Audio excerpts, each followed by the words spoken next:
श्री जगन्नाथपुरी के माधवदास जी की। हमने बहुत बार कथा में सुनाई है अपने में, पर श्री माधवदास जी का एक बहुत सुंदर प्रसंग आता है कि आप श्री एक दिन ठाकुर जी से बोले जगन्नाथ भगवान से कि हम ब्रज जा रहे हैं दर्शन करने ब्रजमंडल का। तो श्री जगन्नाथ भगवान बोले हमको भी लेकर के चलो, हमको भी संग लेकर के चलो। बंधुओं, हम एक बात कथा में कहा करते हैं, भक्ति महाराज जी कब तक करनी है, भजन कब तक करना है, नाम जप कब तक करना है। हम ठाकुर जी के पीछे दौड़ रहे हैं तब तक तो ये समझो कि अभी भक्ति को चरम उत्कृष्ट फल हमको मिलो नहीं, लेकिन ठाकुर जी हमारे पीछे पीछे चल रहे हैं। तू जहां जाएगा वहीं चलूंगा, तू जहां जाएगा वहीं रहूंगा, तू जैसे खवाएगा वैसे रहूंगा, तेरे बिना ना रहूंगा। अभी हम ठाकुर जी के बिना नहीं रह पाते, पर कभी ऐसी स्थिति आ जाए कि ठाकुर जी कहें कि वाकु लेके आओ, वाक के बिना मेरा काम नहीं चले, तब समझो कि भक्ति उत्कृष्ट भाई। साल वेग के लिए जगन्नाथ भगवान रथ रोक देते हैं, पहले साल वेग को लेके आओ तब मेरा रथ चलेगा। कैसे कैसे भक्तन के चरित्र हैं। उन्हीं में एक श्री माधवदास जी, बहुत ध्यान से सुनो, हमने बहुत बार कथा में सुनाई है, पर आज स्वामी जी के प्रसंग है तो विशेष रूप से कहें। तो श्री माधवदास जी जगन्नाथ जी के परम प्रिय भक्त थे। ऐसा वर्णन आता माधवदास जी के चरित्र में कि श्री माधवदास जी जगन्नाथ मंदिर में प्रवेश करते थे और ब्रह्म वेदी पर बैठे हुए श्री जगन्नाथ जी ऐसे झूमते थे, और उनकी झूमते भाई मुद्रा को देखने के लिए असंख्य भीड़ आती थी। तब सब लोग तभी दर्शन करने जाते जब माधवदास जाता। बोले क्यों? ये ठाकुर जी के सामने जाते, ठाकुर जी ऐसे झूमते हैं, मेरो माधव आगे हो। कितना प्रेम करते हैं ठाकुर जी। माधवदास जी एक दिन बोले जय जय, मैं वृंदावन जा रहा हूं दर्शन करवे।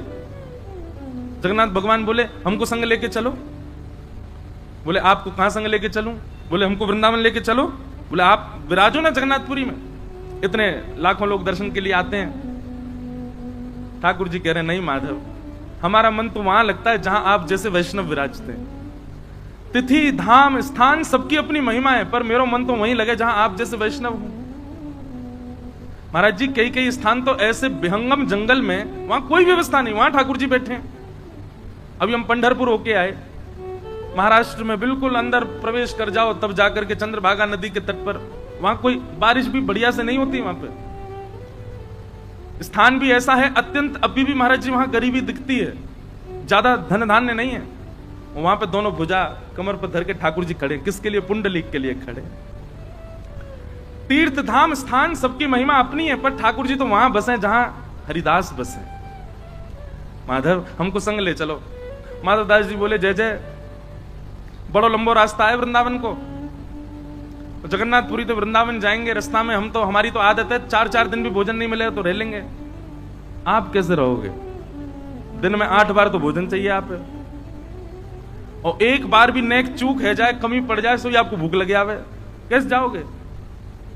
इतनी व्यवस्था कहां करूंगा? दूसरे आप इतने भारी, कहां मैं पत्रो दुबरो सो कैसे लेके जाऊंगा आपको? ठाकुर जी बोले हम हल्के है जाएंगे, हम भी भोजन आपकी तरह कर लेंगे। माधवदास जी बोले फल खा के रह लोगे?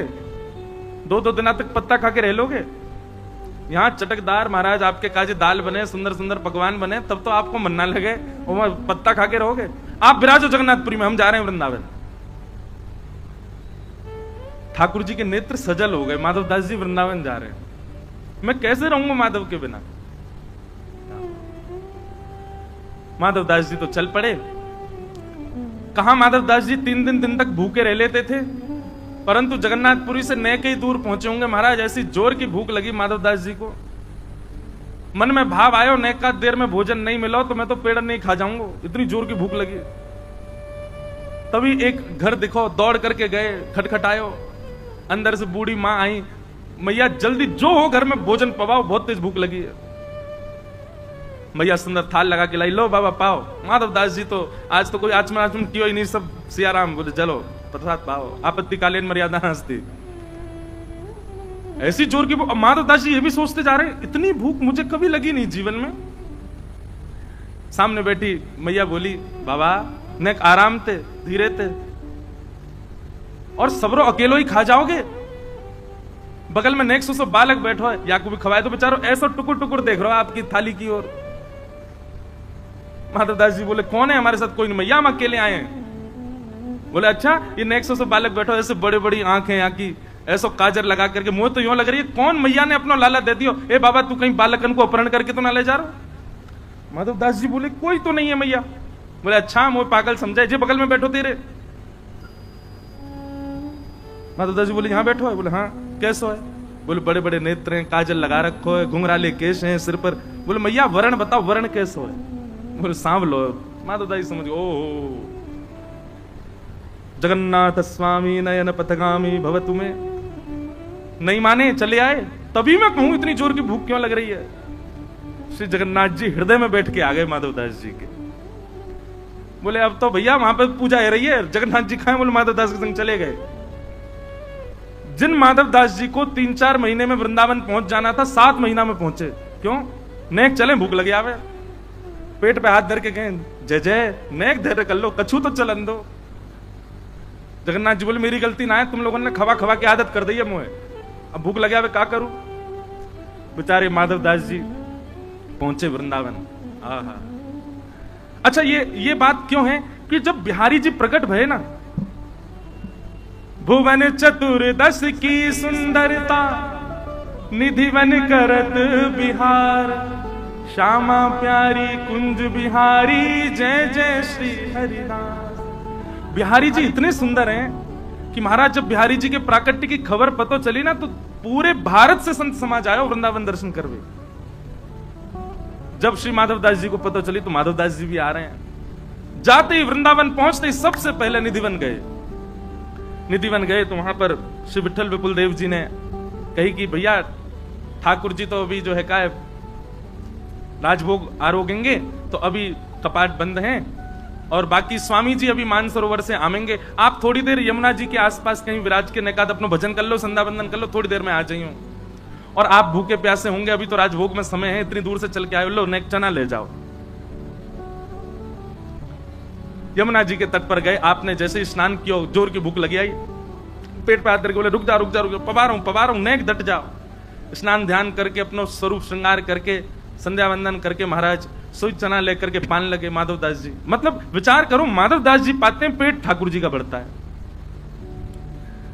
माधव दास जी ने चना पा लिया। चना पा करके माधव दास जी बोले अब चलें, दर्शन करके आमे श्री बांके बिहारी जी के, कुंज बिहारी जी के। अच्छा, बांके बिहारी जी का मूल नाम कुंज बिहारी ही है, बाद में बांके बिहारी पड़ गए हो, पर मूल श्री स्वामी जी को जो दियो नाम है वो कुंज बिहारी है। स्वामी जी महाराज के दर्शन के लिए जैसे ही निधिवन राज में आए, बाहर आकर के खड़े हो गए। स्वामी जी अंदर राजभोग अरोगारे। स्वामी जी निकल करके भीतर से बाहर आए, बाहर आकर के दर्शनार्थी खड़े, कई सारे संत महापुरुष खड़े। स्वामी जी बोले भैया आप में से माधव दास कौन है? माधव दास जी बोले मैं हूं माधव दास। बोले इतको आओ। माधव दास जी बोले काहे गो जय जय, आपको मेरा नाम कैसे पता? स्वामी जी महाराज दंडवत प्रणाम कियो पहले तो। बोले तुम्हारा नाम बिहारी जी ने बताया मुझको। बोले बिहारी जी को भी मेरा नाम पता है? बोले अरे बाबा तेने ठाकुर जी को रूखे चना खवाई दिए? बोले मैंने ठाकुर जी को रूखे चना? ओहो माधव दास जी को याद, वो तो मेरे जगन्नाथ जी पारे। बोले तो वृंदावन आते जगन्नाथ जी बिहारी जी बन गए। भैया जा जा शहर में जाओगे, फोन वहीं को नेटवर्क कनेक्ट कर तो जाए। जगन्नाथ जी उड़ीसा से चले, अब बीच में जो जो प्रांत आए वहां के रूप बनते चले गए। अब वृंदावन आए तो बिहारी जी आ गए चित्त में। देख मैं भीतर गयो, बिहारी जी अपना मुंह खोल के मुंह को दिखा रहे, अरे मेरा मुंह पूरा छिल गो, जे माधव दास रूके चना खा रहे है। हे स्वामी जी आप तो ऐसे सुंदर सुंदर पकवान पवामे, ऐसे सुंदर सुंदर भोग लगामे, और जाने तो ऐसे रूके चना खवा दी, मेरा पूरा मुंह छिल गयो। माधव दास जी के नेत्र सजल हो गए। हरिदास जी लेकर के भीतर गए, बिहारी जी मुंह खोल के बैठे, देखो मेरा मुंह पूरा छील दियो। माधव दास जी कान पकड़े, अरे जय जय, आपके तो महलन के ठाकुर जी हैं, आपके तो गोद के ठाकुर जी हैं, लेकिन स्वामी जी ज्यादा बिगाड़ो मत इनको, नेक अभ्यास कराया करो, सब भाव से रहें। ऐसी रस लीला श्री माधव दास जी पर अनुग्रह कियो हमारे श्री कुंज बिहारी लाल ने। यहां बिहारी जी भी आनंदित है गए, श्री माधव दास जी भी आनंदित है गए, और हमारे स्वामी श्री हरदास जी महाराज ने माधव दास जी को हृदय से लगा लिया। बोले आपकी भक्ति बड़ी ऊंची है, आपके हृदय में बैठ के स्वयं जगन्नाथ जी चल रहे हैं, आपके हृदय में बैठ के हमारो बिहारी जी बैठो है, बड़ी ऊंची बात है। खूब देर रस चर्चा चली और वही रस चर्चा को आनंद दोनों आचार्य ने लियो। ऐसी रस भावना की बात बताई गई। महाराज जी, स्वामी जी को एक बहुत सुंदर स्वरूप बताया गया है आचार्य ने।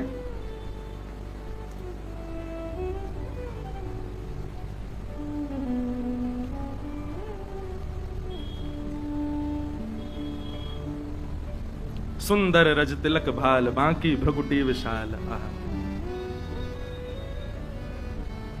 बिहारी जी को देखें और स्वामी श्री हरदास जी को देखें, कोई के हृदय में कितना संशय हो, कितने कैसे भाव हो, सब समान है जाते। अरे बिहारी जी के जब दर्शन अनवसर रहते ना तो लोग स्वामी जी को ही देखते रहते। ऐसा सुंदर स्वरूप उनको, ऐसे सुंदर भाव उनके। एक बहुत सुंदर श्री रसिक भगवत जी ने भगवत रसिक देव जी ने स्वामी जी के रूप को वर्णन किया है, स्वामी श्री हरदास जी के रूप को। सुंदर रज तिलक भाल बांकी भ्रगुटी विशाल। सुंदर रज तिलक भाल बांकी भ्रगुटी विशाल। सुंदर रज तिलक भाल बांकी भ्रगुटी विशाल। सुंदर रज तिलक भाल बांकी भ्रगुटी विशाल। रत्नारे नैन नेर भरे दरस पाऊं। रत्नारे नैन नेर भरे दरस पाऊं। हे सुंदर रज तिलक भाल बांकी भ्रगुटी विशाल। सुंदर रज तिलक भाल बांकी भ्रगुटी विशाल। सुंदर रज तिलक भाल बांकी भ्रगुटी विशाल। सुंदर रज तिलक भाल बांकी भ्रगुटी विशाल। बारों छवि चंद बदन, बारों छवि चंद बदन, बारों छवि चंद बदन, बारों छवि चंद बदन। शोभा सिंधु सिंधु सदन, शोभा सिंधु सिंधु सदन। शोभा सुख सिंधु सदन, शोभा सिंधु सिंधु सदन। नासावर कीर कोटि का, सावर कीर कोटि काम को रजाऊं। सुंदर रज तिलक भाल बांकी भ्रगुटी विशाल। सुंदर रज तिलक भाल बांकी भ्रगुटी विशाल। अच्छा, कोई के मन में ये बात आ रही हो कि भैया लाल जी के रूप को वर्णन होना चाहिए और ये आचार्य के ऐसे रूप को वर्णन कि माथे पर ऐसा तिलक रज को लगाया है, भ्रगुटी ऐसी टेढ़ी करके बैठे हैं मानो इन पे चंद्रमा बार दूं। ये आचार्य को ऐसा वर्णन क्यों किया जा रहा है? क्योंकि भैया भक्तमाल के श्रोता ठाकुर जी हैं। ठाकुर जी के रूप को वर्णन करोगे तो ठाकुर जी कहेंगे भाई मोह ये मेरो ही रूप बता रहे हो, मोह सुनानो तो मेरे वैष्णवन को रूप बताओ, मेरे भक्तन को जस गाओ। या हमारे श्री स्वामी जी के या पद को विशेष लियो आज। अधर अरुण दसन पाती, अधर अरुण दसन पाती, अधर अरुण दसन पाती, अधर अरुण दसन पाती। कुंद कली का भी सादी, कुंद कली का, कुंद कली का भी सादी, कुंद कली का। कमल कोश आनंद द्रग, कमल कोश आनंद द्रग। मधुपल बसाऊं, मधुपल बसाऊं। हे सुंदर रज तिलक भाल बांकी भ्रगुटी विशाल। सुंदर रज तिलक भाल बांकी भ्रगुटी विशाल। मधुर वचन मंद हास, मधुर वचन मंद हास, मधुर वचन मंद हास, मधुर वचन मंद हास। होत चांदनी प्रकाश, होत चांदनी प्रकाश, होत चांदनी प्रकाश।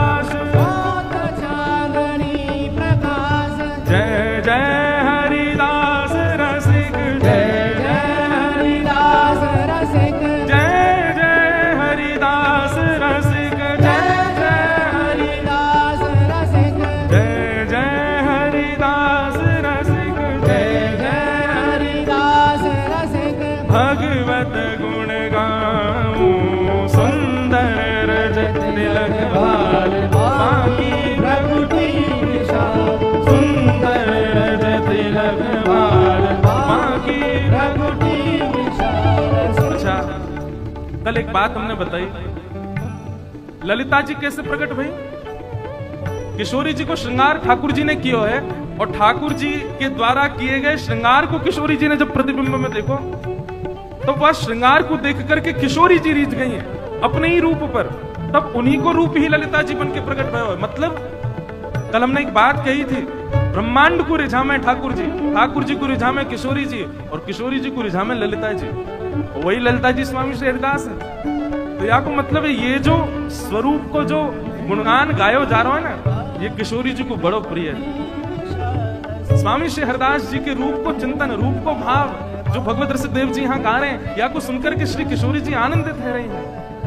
जय जय हरिदास रसिक, जय जय हरिदास रसिक, जय जय हरिदास रसिक, जय जय हरिदास रसिक, जय जय हरिदास रसिक, जय जय हरिदास रसिक। भगवत गुण गाऊं सुंदर रज तिलक भाल, माँ की भगुटी विशाल, सुंदर रज तिलक भाल, माँ की भगुटी विशाल, सुंदर रज तिलक भाल, माँ की भगुटी विशाल, सुंदर रज तिलक भाल, माँ की भगुटी विशाल, माँ की भगुटी विशाल, माँ की भगुटी विशाल।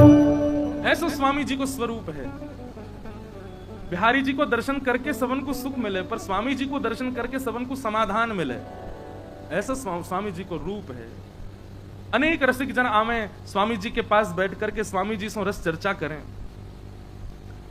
तभी एक घटना ब्रजमंडल में घटी, बहुत ध्यान से सुनिए।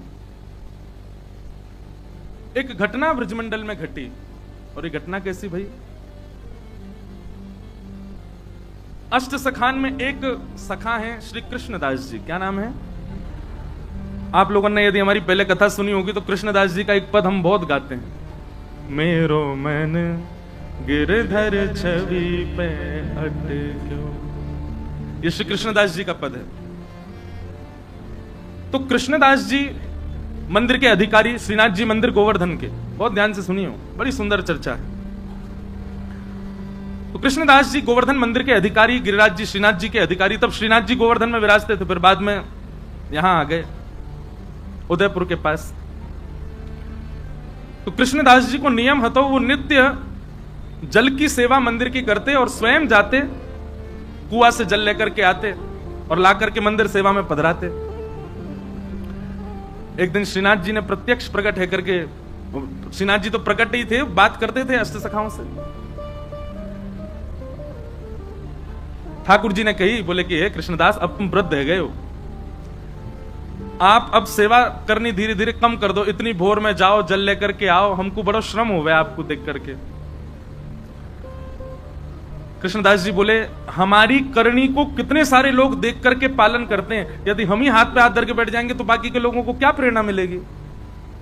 इसलिए जय जय हमको सेवा करने दो, आप हमको रोको मत। ठाकुर जी बोले, जैसी तुम्हारी राजी। और एक दिन कैसा हुआ कि श्री कृष्णदास जी जल भरने के लिए कुआं पे गए, और जैसे ही जल भर करके बाहर निकाल रहे, आप श्री का पैर फिसल गया और कुआं में गिर गए। और कुआं में गिर करके श्री कृष्णदास जी के भगवत धाम गमन हो गया, भगवत धाम गमन हो गया। आश्चर्य की बात यह तो थी, दुखद घटना थी कि भैया एक परम वैष्णव भक्त भगवत धाम को प्रस्थान कर गए, पर चर्चा का विषय ब्रजमंडल में यह बना हुआ था कि एक परम वैष्णव की, एक परम भागवत की, एक ऐसे दिव्य महापुरुष की इस प्रकार से मृत्यु होना लोगों का भक्ति से विश्वास उठाने जैसा लग रहा था। सब जगह ये चर्चा होने लगी। बोले कि क्या फायदा ठाकुर जी का नाम जप करने का, क्या फायदा इतनी सेवा करने का, क्या फायदा इतना भजन करने का। कृष्णदास जी को देखो, कुआं में गिर गए, प्राण निकल गए। अरे कम से कम प्राण जाते तो कम से कम ऐसे तो कि सही तरीका से जाते, इस प्रकार ये तो अकाल मृत्यु जैसी है। अब तरह तरह की बात ब्रजमंडल में घूमने लगी। ऊपर से किसी ने एक बात और जोड़ दी। बोले क्या? बोले वो तो भूत और बन गए। किसी ने ये बात कह दी कि वो भूत बन गए। अब जब बात फैलती है ना, तो मानव का ऐसा स्वभाव है, साइकोलॉजी है ऐसी कि वो उस चीज को घर कर लेता है। अच्छा, एक तो अकाल मृत्यु भूत और बन गए, अब कोई बेचारो पनघटते जल भर के ला रहा है, तो जबरदस्ती टीक दोपहरी खाली, कोई भी नहीं रास्ता में, अब जोर की हवा चल जाए तो ओहो कृष्णदास जी पीछे पड़ गए मेरे, हवा चली बहुत जोर की। बाकी के सब विश्वास भी कर लें, बोले हाँ सही कह रहे हो, भूत तो बन ही गए वो। कृष्णदास जी के लिए कहा जाता है कि उनकी अधोगति, उनकी अकाल मृत्यु, और यह तक कह दिया कि वो एक प्रेत बन गए। स्वामी श्री हरदास जी महाराज कहते हैं, ध्यानपूर्वक सुनिएगा, बोले माथे पर ऊर्ध्वपुंड विराजमान हो गया, ब्रजमंडल में जन्म हो गया, संपूर्ण जीवन में एक बार भी ब्रजरज को बड़ी निष्ठा से जिसने अपने माथे पर अंकित कर लिया, गुरु कृपा से गुरु दीक्षा ग्रहण कर ली, और अपना संपूर्ण जीवन में एक बार भी ठाकुर जी का भजन गा लिया, वृंदावन रस को गा लिया, स्वामी जी कहते हैं उसकी अधोगति जीवन में नहीं हो सकती। कृष्णदास जी ने तो पूरे जीवन ठाकुर जी की सेवा में निकाल दिया, कैसे कह सकते हैं कि उनकी अधोगति हुई है? स्वामी जी को बहुत चिंता हुई इस बात को सुनकर के, ये तो गलत है। महाराज जी वर्णन ऐसा है स्वामी जी के रस भावन में कि श्री हितरवंश महाप्रभु गोपाल भट्ट गोस्वामी जी हमारे श्री गोपीनाथ जी और श्री गोविंद देव जी को प्रकट करता, श्री रूप सनातन जी और श्री हरिराम व्यास जी, ऐसे अनेक रसिक जन सब आए निधिवन में, और निधिवन में एक पूरी गोष्ठी बैठी कि भैया ऐसे ऐसे ये तो भक्ति पर प्रश्न चिन्ह उठ रहा है, कृष्णदास जी की अधोगति हो गई, वो प्रेत बन गए, बड़ा लोग बाग तो भक्ति करने से डर रहे हैं, मंदिर जाने से यूं कह रहे हैं कुछ फायदा ना है भैया, कृष्णदास कुआं में गिर गो। स्वामी जी बोले अब हम ही को कुछ करना पड़ेगा। तो बोले क्या करें? ब्रजवासीन की मंडली बुलावें कि सब ब्रजवासीन को बुलावें, 84 को उसमें निमंत्रण भेजें कि सब निधिवन में आओ, पंगत पावे, तब आपका जो प्रवचन करो। स्वामी श्री हरदास जी बोले ना, ब्रजवासीन से कहा लड़नो, ब्रजवासीन को कहा समझानो, अब तो लड़ेंगे हम श्रीनाथ जी से, श्रीनाथ जी से लड़वे जाएंगे। और महाराज यहाँ पर श्री हितरवंश महाप्रभु, स्वामी श्री हरदास जी महाराज और श्री हरिराम व्यास जी, गोपाल भट्ट गोस्वामी, रूप सनातन गोस्वामी, ऐसे ऐसे अनेक आचार्य सब अपनी भक्त मंडलियों को लेकर के निकल पड़े वृंदावन से गोवर्धन की ओर, श्रीनाथ जी को मिलवे जा रहे। महाराज जी इतनी प्यारी चर्चा है, वहां पर श्रीनाथ जी का श्रृंगार कर रहे थे श्री गुसाई विठलनाथ जी गिरिराज जी में, और जैसे श्रृंगार करने लगे श्री जी बाबा ने घबरा से गए। तो गुसाई जी बोले जय जय काय गो, ये आपको मोह ऐसो काय को उतर रहा है, और ये हाथ पांव काय कहां पर हैं? बोले अरे ये सबरे आ रहे हैं। बोले कौन आ रहे हैं? बोले स्वामी श्री हरदास जी, हितरवंश महाप्रभु और क्या कहते हैं हरिराम व्यास, गोपाल भट्ट गोस्वामी, रूप सनातन गोस्वामी, सबरे आ रहे हैं, मोते लड़वे आ रहे हैं। विठलनाथ जी बोले अरे अखंड कोटि ब्रह्मांड नायक सर्वेश्वर ईश्वर जगदीश्वर श्री कृष्ण, अरे ये सब संत जन आपको यश गांव है, ठाकुर जी इनसे काय डर रहे? बोले संत तो बाह्य रूप थे, भीतर तो सबरी सहचरी हैं, वो ललिता है, दूसरी विशाखा है, तीसरी बंसी है, चौथी कोई है, ये सब सबके निज रूप तो सखीन के हैं, और सखीन से ही डरे ठाकुर जी।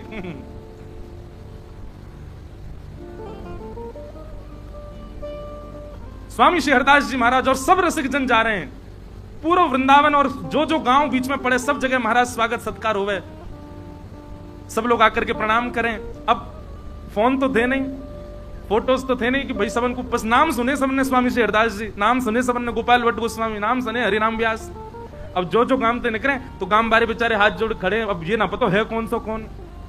तो हरिराम वाणी में लिखो महाराज जी, चर्चा में हरिराम व्यास जी आगे आगे जा रहे हैं और आगे आगे जाके बता रहे हैं, सुनो पतरे से होंगे ऐसो, यहाँ नाक तिलक लगा रखो, वो स्वामी श्री हरदास जी हैं, श्री बिहारी जी को जिनने प्रकट किया, और उनके संग आ रहे होंगे, उनको ऐसा तिलक होगा, वो श्री हितरवंश महाप्रभु हैं, और श्री गौड़िया वैष्णव संप्रदाय तिलक गोपाल भट्ट गोस्वामी है, वो रूप सनातन गोस्वामी है, उनने वो ठाकुर जी प्रकट किए, उनने वो ठाकुर जी प्रकट, श्री हरिराम व्यास जी सबन को परिचय दें। तो जब सब रसिक जन आवे तो सब ब्रजवासी भोले बारे सबन को प्रणाम करें, और फिर एक कहे बोले कि हमने तो सुनी है हरिराम व्यास भी आए हुए, वो कहाँ है? हरिराम व्यास जी तो परिचय देते, तो फिर स्वामी जी परिचय देते, आपके बगल में जो खड़े हैं जुगल किशोर को जिनने प्रकट किया हरिराम व्यास है। कैसी मधुर चर्चा है। आहा, गामन में जामे वहीं बैठ जाएं, फिर वहां के सब लोगन की शंका को समाधान ब्रजवासी आकर के अपने निवेदन करें, भाव स्वामी जी सबके भाव बतावें, कभी हितरवंश महाप्रभु कोई की शंका को समाधान करें। ऐसे सब भ्रमण करते करते गोवर्धन जा रहे हैं। उद्देश्य क्या था कि लोगों के चित्त में भक्ति के प्रति भय उत्पन्न हो गया है, वो भय निवृत्त होना चाहिए। आचार्य चरण अपने अपने ठाकुरन को छोड़ करके सेवा में निकल पड़े। राधा कुंड पहुंचे और जैसे ही राधा कुंड पहुंचे, श्रीनाथ जी को श्रृंगार चल रहा है, विठलनाथ जी श्रृंगार कर रहे हैं, सुंदर शीश पर पाग आदि पहना करके, सुंदर तिलक भाल आदि सब करके, कानन में कुंडल, अब जामा पहना रहे श्री जी बाबा को। एक हाथ में ही जामा पहनो, इतने में ही ठाकुर जी बोले, विठलनाथ जी मैं पहन लूंगा, खुद ही तुम जाओ, उनको सबन को स्वागत करो। ये ज्यादा नाराज है कि मोते नहीं कहीं लड़ लें सबरे, इनको जाके वहीं से राधा कुंड में सबन को बढ़िया स्वागत करो। तो श्री विठलनाथ जी बोले, जय जय अभी लगे, नेक देर लगेगी, मैं पहना दूं ना, मैं पहन लूंगा, खुद ही तुम जाओ। सबरी सहचरी आई है, सबन से मिलके आओ और बात देखियो वहीं निपट जाए। यहां तो सबरे भक्ति भाव में भर के आए करें। श्री विठलनाथ जी अपने सब वैष्णवों के साथ में राधा कुंड गए। महाराज जी मैं तो सुनते सुनते कहते कहते वह रूप को चिंतन कर रहा हूं, कैसी समाज बैठी होगी। वृंदावन के सब सर्वोत्कृष्ट रस प्रवर्तक एक साथ राधा कुंड पे बैठे। तभी गोसाई श्री विठलनाथ जी आए। आहा, गोवर्धन नाथ की जय, गिरिराज धरण की जय, शाम सो जय जयकार हेन लगी। गोसाई जी ने जाकर के सब रसिकन को प्रणाम कियो, स्वामी श्री हरदास जी को वंदन कियो। स्वामी जी बोले, आओ गोसाई जी, आधी जामा पहना के आयो लाल जी को, पूरी नहीं पहना के आए, ऐसी कहां जल्दी? अरे न बढ़िया ते तैयार करके आते, हम कछु कह थोड़ी रहे, मिलवे तो आए, ऐसो काब है। गोसाई जी के नेत्र सजल हो गए, बोले आपके भाव साम्राज्य को प्रणाम है स्वामी जी, आप सब जानते हैं, आपको सब पता है कहां कैसो कौन श्रृंगार कहां भाव में करे। क्योंकि कल मैंने कहा ना, ललिता जी सबके मन की जानती हैं, वो ललिता जी स्वामी जी सब जानते हैं। बोले आधी जामा पहना के भागे आए, पूरी पहना जाते। चर्चा हुई, वहां बैठ करके सब समाधान आदि की बातें हुई। बोले क्या किया जाए, कैसे ब्रजवासियों को बताया जाए कि भाई मृत्यु किसी के वश में थोड़ी, ऐसा थोड़ी कि केवल भजन करने वाला और सब प्रकार से ठाकुर जी को भजने वाले की कभी अकाल मृत्यु नहीं हो सकती। स्वामी जी बोले देखो मृत्यु अकाल हो सकती है पर गति अधोगति नहीं हो सकती। ये हम डंके की चोट पर कह रहे हैं और जब तक हैं तब तक कहते रहेंगे। एक बार जिसने अपने जीवन में कुंज बिहारी श्री हरदास कहा होगा, एक बार श्री गिरिराज जी के चरणों में नतमस्तक हो गया होगा, एक बार उर्धपुंड अपने माथे पर पधरा दिया होगा, ब्रजमंडल में जन्मा होगा, ब्रजमंडल में मृत्यु प्राप्त की होगी, उसकी अधोगति नहीं हो सकती। हमारे वृंदावन के रसिकजन तो गाते हैं,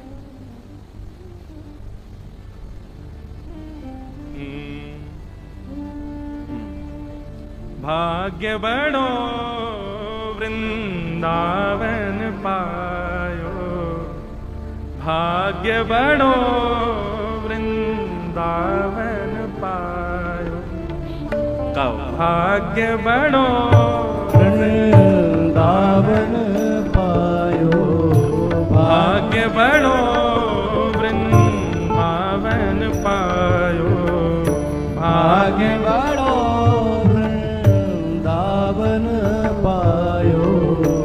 भाग्य बड़ो वृंदावन पायो, भाग्य बड़ो वृंदावन पायो। जारज को सुर नर मुनि वंचित, जारज को सुर नर मुनि वंचित, जारज को सुर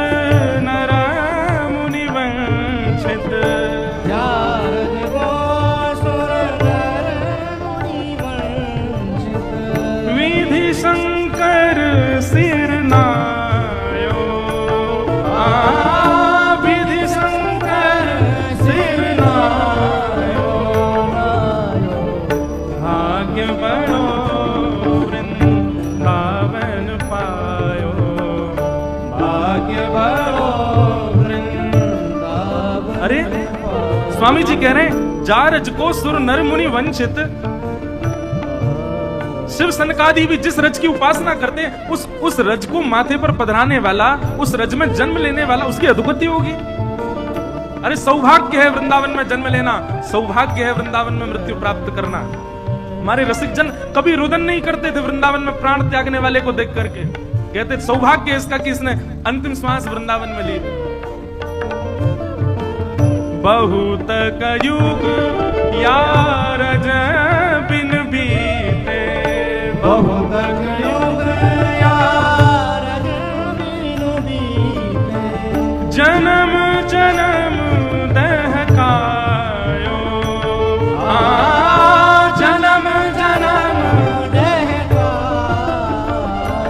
ओ सूरज अब कृपा कर दीनी, सूरज अब कृपा कर दीनी, अभय निशान बजायो,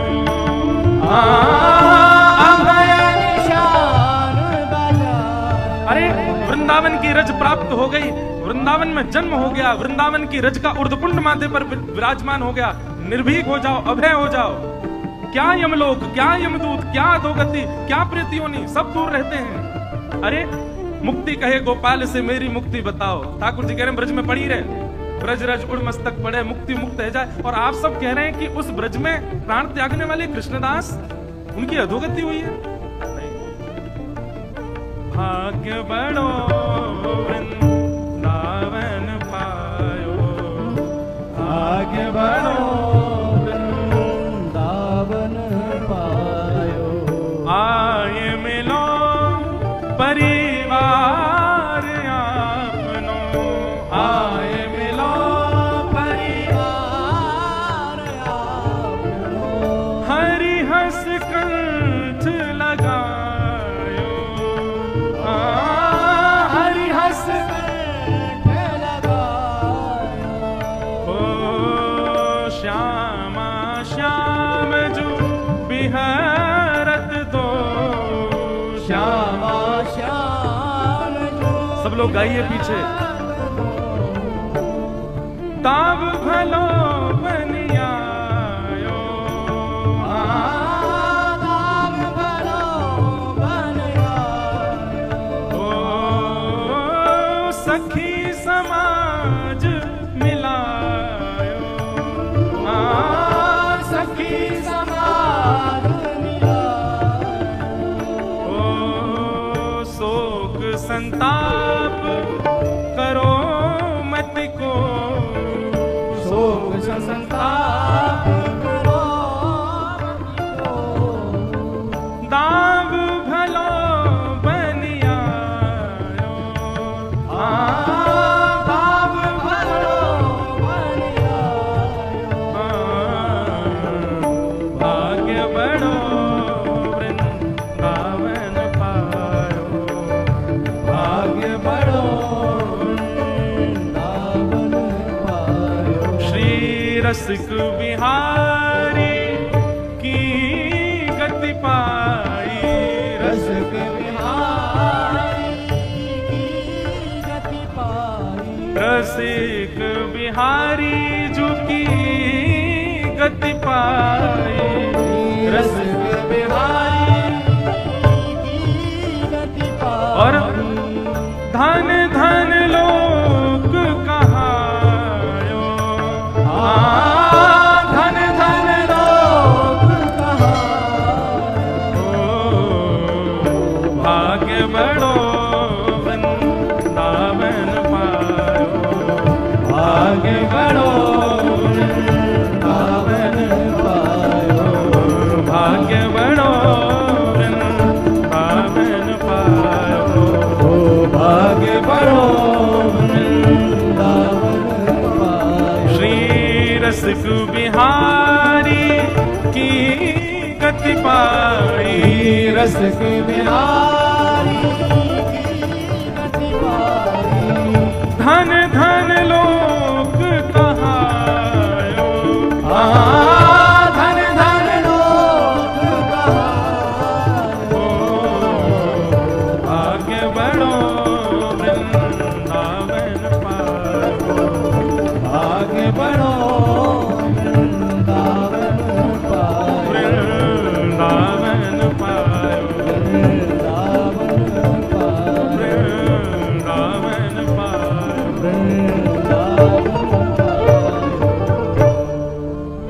अरे वाह, ब्रज में प्राण त्याग वाले की अधोगति ऐसा क्या? कभी नहीं। स्वामी जी महाराज इस बात को कह रहे थे, तभी श्री विठलनाथ जी बोले कि जय जय, आपकी बात तो सही है, पर आपने जो ये भाव कहे ये भी उचित है, पर ये बात समाज को कैसे समझाई जाए? समाज को तो प्रमाण चाहिए। आप तो रज की महिमा कह रहे हो, आप तो ब्रज की महिमा कह रहे हो, ब्रज रज की महिमा समाज कैसे समझेगो? गोसाई जी बोले यहीं बैठे बैठे बात करोगे कि जामा आधो पहना के आए उनके पास लऊ चलोगे? अब ले चलो। और सब रसिकन को श्री विठलनाथ जी लेकर के जतिपुरा आए। और महाराज जी ऐसा सुंदर वर्णन है कि जैसे ही जतिपुरा पहुंचे स्वामी श्री हरदास जी महाराज ऊपर एक तरफ बैठ करके श्रीमद वल्लभाचार्य जी महाराज चिंतन कर रहे थे, ध्यान कर रहे थे। आपको जैसी पता चली कि स्वामी श्री हरदास जी महाराज और रसिक त्रिवेणी और ऐसे आचार्य पधारे, गोपाल भट्ट गोस्वामी आए हैं, रूप सनातन गोस्वामी आए हैं, इतने बड़े बड़े आचार्य आए हैं, आप श्री तुरंत दौड़ करके नीचे आए और आकर के स्वामी जी को अपने हृदय से लगाए हो। स्वामी श्री हरदास जी को हृदय से। अच्छा, श्रीमद वल्लभाचार्य जी कौन है? ये यशोदा जी के रूप है, ये यशोदा जी के भाव है। यशोदा जी ललिता जी को हृदय से लगा रही हैं। जब भी लाल जी कुंज में जामे तो श्रीदामा और ललिता दोनों को समझामे, यशोदा जी लाला को ध्यान रखियो कहीं भाज नहीं जाए तित को। आज श्री ललिता जी आई हैं हरिदास जी के रूप में और श्रीमद वल्लभाचार्य जी ने हृदय से लगाया ऐसे। अच्छा, सबके नेत्र सजल है रहे हैं, या दृश्य को देख के सबको अपने हृदय से लगा रहे हैं श्री वल्लभाचार्य जी महाराज। और सबको बोले आओ अपने प्राणेश के दर्शन आपको करावें, अपने प्राण प्रियतम के आपको दर्शन करावें, चलो। और सब रसिकन को लेकर के श्रीनाथ जी के मंदिर में पहुंचे महाराज। अब देखो अनेक भाव है। श्री जी बाबा के नेत्र नीचे क्यों हैं? मूल भाव तो महाराज जी कि श्री जी को दर्शन कर रहे हैं, गिरिराज पर्वत धारण किया, श्री जी सामने खड़ी हैं तो श्री जी को दर्शन कर रहे हैं। अब या को कोई अन्यथा सांप्रदायिक बात मत ले लियो, पर ऐसा वर्णन करें कि ठाकुर जी बार बार नजर उठा के देख रहे हैं, आ रही हैं सबरी, आ रही हैं सबरी, आगे लड़ेंगी मोते कि तुमने अपने भक्त की ऐसी गति करवा दी और ऐसा हल्ला मचवा दियो पूरे। तो जैसे ही स्वामी जी सामने आए ठाकुर जी ने अपने नेत्र नीचे कर लिए। ऐसा भाव बता मैं कि श्री स्वामी जी को देख करके नेत्र नीचे कर लिए। और स्वामी जी नीचे से देख रहे हैं ठाकुर जी को, ऐसे देख रहे हैं। नीचे कहां देख रहे हो? ऊपर देखो। बड़ी मधुर बात। आहा, सबने दर्शन किए। त्रिभंग लली हमारे श्री गोवर्धन नाथ जी, हमारे गिरधर लाल जी, ऐसी छटा को दर्शन करके सब बलैया ले रहे हैं। अरे महाराज सब भूल गए कि हम का चर्चा के लिए बैठे। निकुंज नायक श्री गोवर्धन नाथ जी के दर्शन करके सब रसिक जन मोहित हो गए और बार बार कह रहे हैं, अरे विठलनाथ जी, हे श्री वल्लभाचार्य जी, आपके भाग्य की कही ना जाए। कैसे ठाकुर जी प्रकट किए, कैसे लाल जी आपके यहाँ विराज रहे हैं, कैसा सुंदर रूप है, कैसे सुंदर हाथ है, कैसे सुंदर मुख है, कैसी सुंदर ग्रीवा, सब रूप को वर्णन। वहीं बैठे बैठे पद गा दिए सब रसिकन ने श्री गोवर्धन नाथ जी के रूप पर। अब जिस चर्चा के लिए सब एकत्रित हुए थे वो चर्चा फिर प्रकट हुई। बोले क्या करें, पूरे ब्रजवासियों में डर बैठ गया और ये तो बहुत गलत बात है कि ऐसे भजनानंदी के बारे में ऐसी अनर्गल बातें कही जा रही, भूत बन गए। बताओ, भजनानंदी कोई भूत बन सकता है? जिसने अपने जीवन भर तिलक लगाया हो, जिसने जीवन भर कंठी पहनी हो, जीवन भर नाम जप किया, जीवन भर सेवा, वो भूत कैसे बन सकता है? सब लोग ढूंढने लगे स्वामी जी कहां हैं, तो देखा स्वामी जी बिल्कुल श्री जी बाबा के सामने बैठे हैं और अपलक नेत्रों से निहार रहे हैं। पितरवंश महाप्रभु गए, बोले स्वामी जी चर्चा है रही है, आज्ञा करो। स्वामी जी ठाकुर जी को देखते देखते अपलक नेत्रन से बोले, 4 घड़ी के भीतर भीतर उत्तर आ जाएगा, कृष्णदास कहां है। 4 घड़ी प्रतीक्षा करो, 1 घड़ी में 24 मिनट होते हैं। और ऐसा कहकर के स्वामी जी तो अपनी लीला में चले गए। ललिता जी हैं, अब निकुंज नायक दिख गए तो कहां रुके, वो तो चली गई लीला में। बस यूं कहे 4 घड़ी प्रतीक्षा करो। इतने में ही एक कान्हा नाम का ग्वारिया दौड़ा दौड़ा आया। अरे अचंबा है गो, आश्चर्य है गो, अरे अरे भैया आज मैंने कछु देख लियो, कछु देख लियो। दौड़ो दौड़ो विठलनाथ जी के पास, वल्लभाचार्य जी के पास आयो। सब रसिक जन बैठे, सबने पूछी भैया